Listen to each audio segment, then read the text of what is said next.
kupu-kupu hinggap di atas bunga, tidak lupa menghisap madu. Dengan senyum manisku menyapa kepada para saudaraku. Assalamualaikum warahmatullahi wabarakatuh.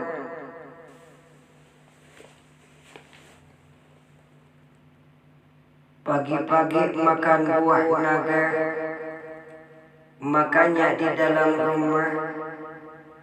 Insya Allah para jamaah, para pemirsa, para YouTuber masuk surga karena sering dengerin ceramah. Amin ya Allah ya Rabbal Alamin. Alhamdulillahilladzi hadana li hada wa ma kunna linahtadiya laula an hadana Allah. May yahdihillahu fala mudilla lahu wa may yudlilhu fala hadiya lahu. Asyhadu an la ilaha illallah wahdahu la syarika lahu wa asyhadu anna Muhammadan abduhu wa rasuluh. Allahumma shalli ala sayyidina Muhammad wa ala alihi wa sahbihi wa man tabi'ahu bi ihsan ila yaumil qiyamah, amma ba'du. Faqala Allah ta'ala fi kitabil karim, a'udzu billahi minasy syaithanir rajim. Bismillahirrahmanirrahim. Ya ayyuhalladzina amanu qu anfusakum wa ahlikum nar. Al-ayat. Shadaqallahul adzim. Ibu-ibu, bapak-bapak, adik-adik remaja, para jamaah, para pemirsa, para YouTuber yang berbahagia, puji syukur marilah kita panjatkan kepada Allah Subhanahu wa Ta'ala yang telah memberikan nikmat kepada kita, yang mana nikmat tersebut tidak bisa diukur oleh tukang bajigur, oleh tukang cukur, oleh insinyur, bahkan oleh gubernur, apalagi sama orang kufur. Betul. Salawat dan salam semoga tetap tercurah limpahkan kepada baginda alam yang syafaatnya selalu kita nantikan siang dan malam, yakni Nabi Agung Nabi Muhammad sallallahu alaihi wasallam, yang telah membawa kepada kita dari zaman onta ke zaman Toyota, dari zaman edan ke zaman mobil sedan, dari zaman kufur ke zaman bersyukur, dari zaman jalan kaki menuju zaman Kawasaki, dari zaman kegelapan ke zaman yang penuh dengan penerangan, dari zaman gapleh menuju zaman soleh, dari lelah menjadi lillah, dari kikir menuju zaman zikir, dari dolalah menuju zaman hidayah. Alhamdulillah. Bapak, ibu, adik-adik remaja, para jamaah, para pemirsa, para YouTuber yang berbahagia, di kesempatan kali ini kita akan membicarakan tentang mendidik anak. Nabi Ibrahim pernah berpesan pada anaknya, ma taquluna min ba'di, kalau ayahmu tidak ada nak, masih maukah kamu menyembah Allah nak? Masih maukah ruku dan sujud menghadap Allah? Luqmanul Hakim pernah berpesan kepada anaknya, ya bunayya la tusyrik billahi syai'a. Wahai anakku, jangan kamu menyekutukan Allah dengan segala sesuatu pun. Kuatkan akidahmu nak, jangan sampai lentur dan luntur oleh sesuatu hal. Kiai Haji Jainul MD pernah berpesan di dalam ceramahnya di kaset, tanamkan iman kepada generasi muda kita, kepada anak-anak kita, sampai kepada cucu-cucu kita. Biar apa? Biar nanti kalau besarnya, nanti kalau jadi seniman, jadilah seniman yang beriman. Jadi pedagang, pedagang beriman. Betul. Jadi polisi, polisi beriman. Kalau iman yang jadi landasannya, insya Allah aman deh.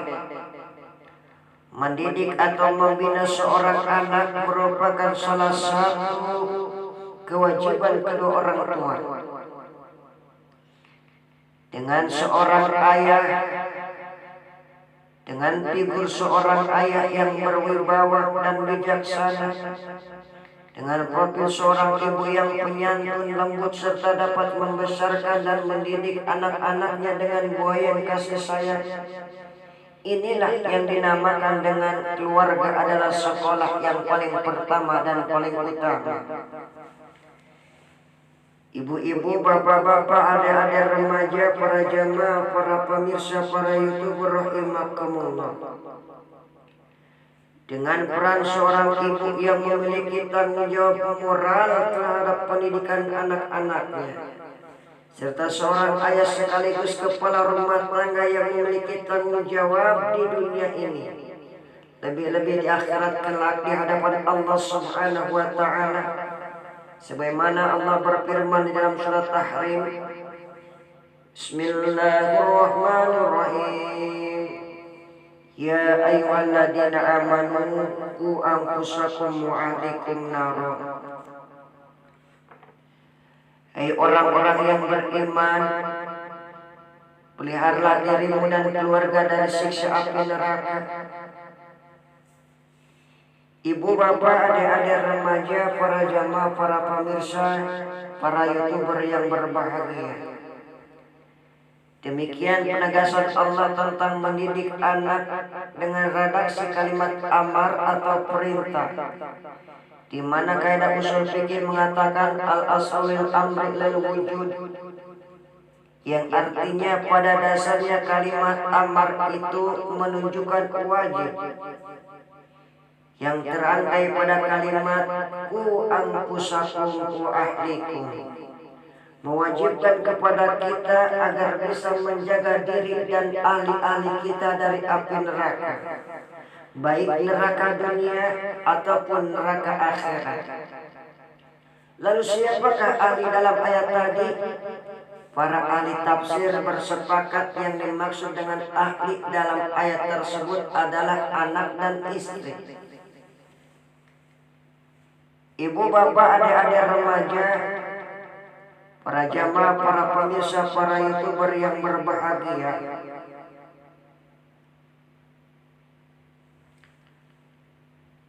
berdasarkan penjelasan di atas, maka jelaslah bahwa pendidikan bagi seorang sang buah hati tidak dapat diremehkan, justru harus diperhatikan sebaik mungkin. Di mana Dr. Muhammad Sulaiman Al-Asqari dalam Jubda At-Tafsir min Fatah Al-Qadir menjelaskan bahwa dari ayat tersebut adalah menjaga istri agar menjadi salihah. Di dalam hadis dinyatakan ad-dunya mata'un wa khairu mata'iha al-mar'atu salihah. Dunia ini adalah perhiasan dan sebaik-baiknya perhiasan adalah wanita salihah yang pandai menjaga diri, menjaga kehormatannya, menjaga rumah tangganya, menjaga harta suaminya. Tapi tak kalah penting nilainya adalah ia pandai menjaga, membina serta mendidik anak-anaknya.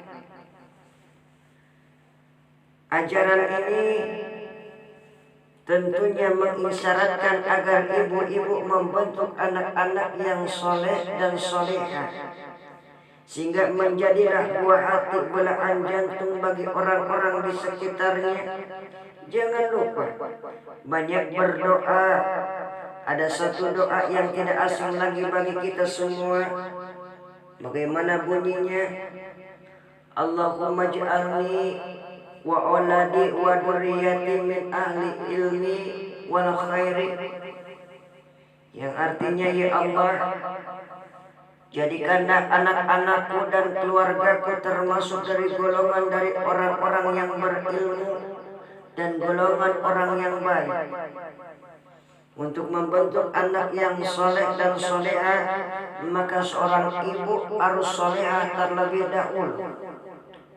Sebab dalam psikologi modern diterangkan hampir 70% watak anak dipengaruhi oleh faktor ibunya.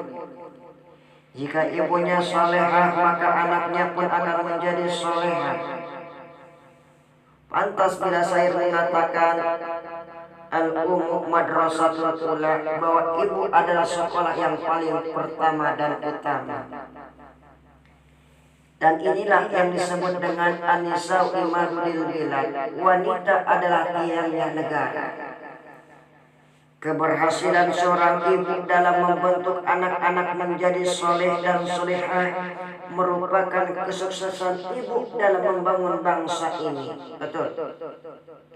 Sebaliknya, kegagalan ibu membina anak-anaknya merupakan awal kehancuran bangsa ini.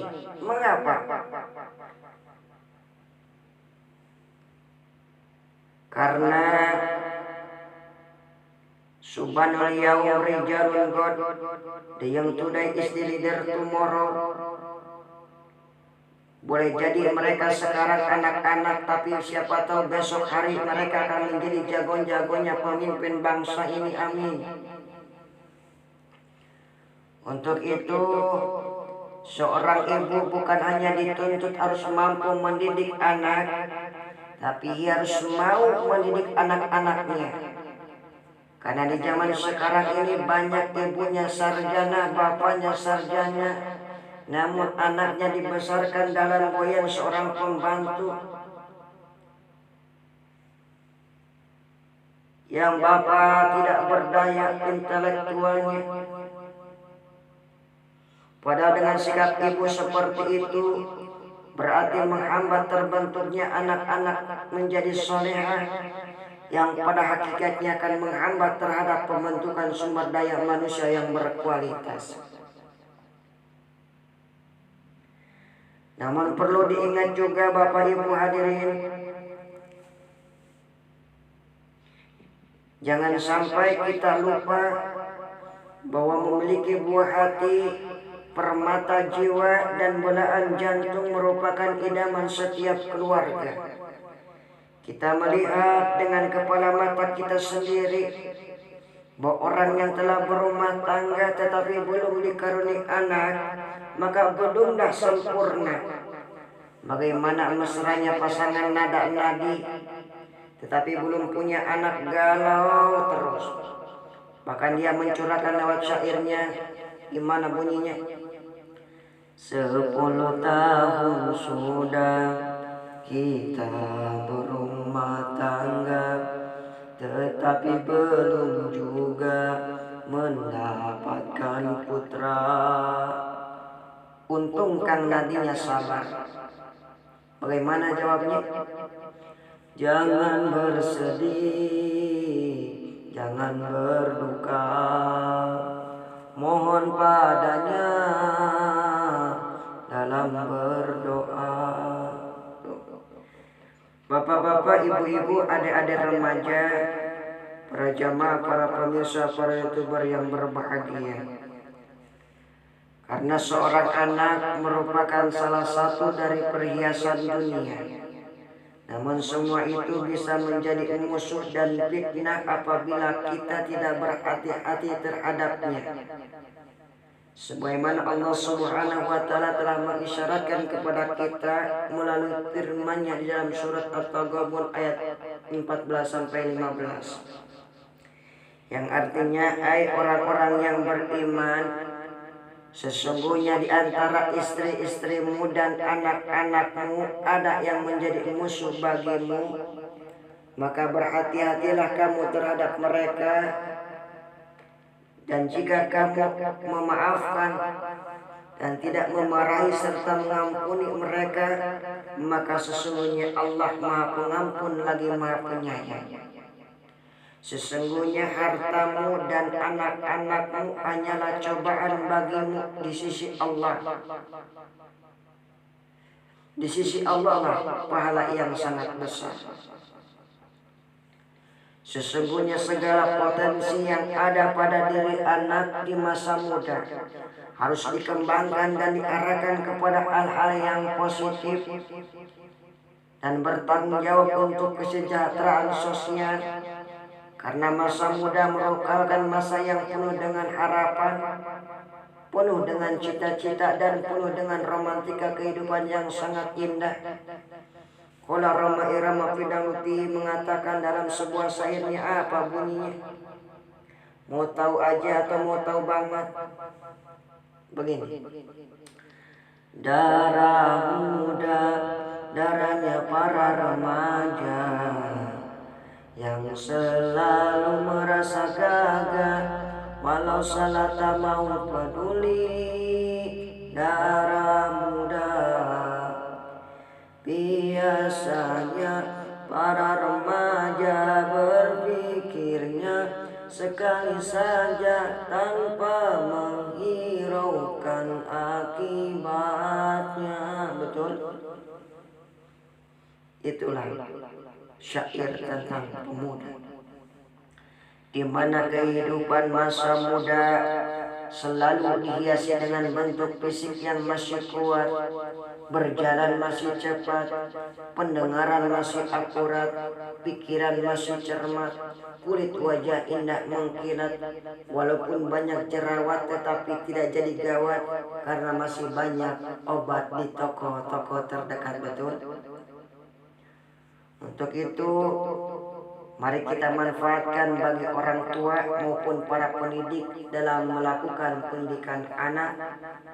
Dan mudah-mudahan Allah jadikan anak-anak kita menjadi anak yang soleh dan solehah, menjadi anak qurrata a'yun, menjadi anak kebanggaan bagi kedua orang tuanya, berguna bagi nusa, bangsa dan agamanya.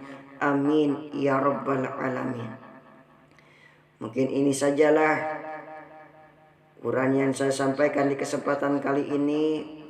Mudah-mudahan ada manfaatnya. Terima kasih atas segala perhatiannya.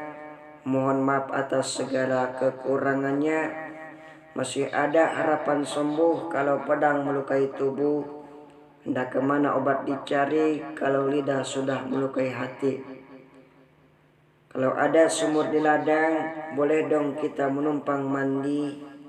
Kalau ada umur panjang, insya Allah kita akan berjumpa lagi. Fastabiqul khairat wa akhiru da'wahum anil hamdulillahi rabbil alamin. Wassalamualaikum warahmatullahi wabarakatuh.